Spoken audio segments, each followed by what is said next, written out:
Many entrepreneurs don't understand what it means to be successful over a longer period of time. They think just having a business is successful or selling a business. But I think our next guest is going to talk to you about the end game and how do you truly create success. And my next guest is Broderick of Hemenway Barnes. Hi, Jeff. Good to be here. Nice to have you. Why don't you tell us first about your practice and what you do? Sure. At Hemingway Barnes, we are a law firm that gives advice to individuals and families, particularly those people who are accessing wealth and growing it. And our job, we feel, is to help them, once they've used their brains and resources to grow it, to make sure that they can transition it properly, both through the tax systems, the estate planning systems, so that they can, over time, take, in the case of entrepreneurs certainly, an appreciated asset and turn it into a diversified asset, one that hopefully, with our guidance, can pass through the transfer tax system and the income tax system with as little bruising as possible, and then be held generally in long-term trusts, if that's the wish, for family members over time.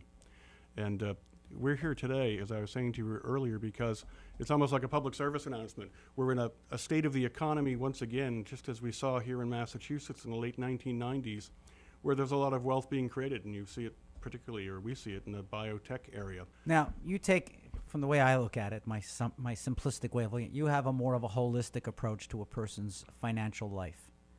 We do, because oftentimes what we're doing is looking at the person holistically. We're representing the person and their family. We're doing their estate planning. And so it's a sort of a very broad look at them to say, look, we understand you have a dispositive plan that provides for spouse, for children, for charities, for grandchildren or grandchildren someday. How do we best act presently to ensure a better outcome later on? Because we're not transactional with most of these people. We're going to be working with them for, decades. Right. And that's a fun part of our practice, actually. What's the longest family relationship the firm has with someone? How far back can it go? Oh, gosh. Under Massachusetts law, this may be one way to answer the question, a trust that someone creates and makes irrevocable, so it can't be changed, can last in Massachusetts up to 90 or 100 years. But you've had families that you've had a relationship with one way or another for over 100 years? I would say probably for 80 or 90 years. I would say probably the 10s and 20s of the last century. Interesting.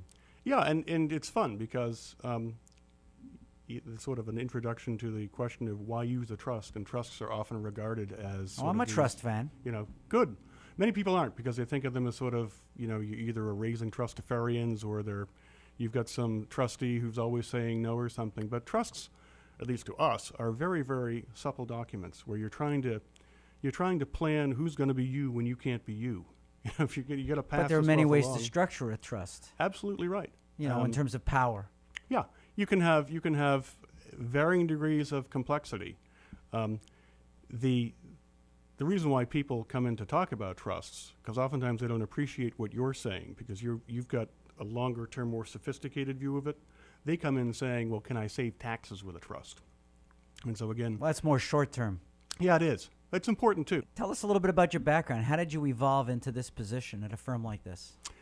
Interesting. I started at a firm where I was doing a lot of litigation work, but found, mainly from reading, I guess, Dickens and Trollope and what lawyers were supposed to be doing back then, that I preferred working with individuals and families. Were you an English major before law? I was actually. I was English and philosophy. Well, when you're telling me about reading Dickens, there we go. You don't find math majors reading Dickens. Nothing wrong with Dickens. Not at all. The point is, though, that I found I liked working with people and helping them sort of solve their problems. And, back when I was cutting my teeth, the Boston law firms were doing different things. And a lot of them were trying to compete with their peers in New York and Chicago. And the advisors they were hiring didn't really have any experience with Boston trust law or Boston trust shops.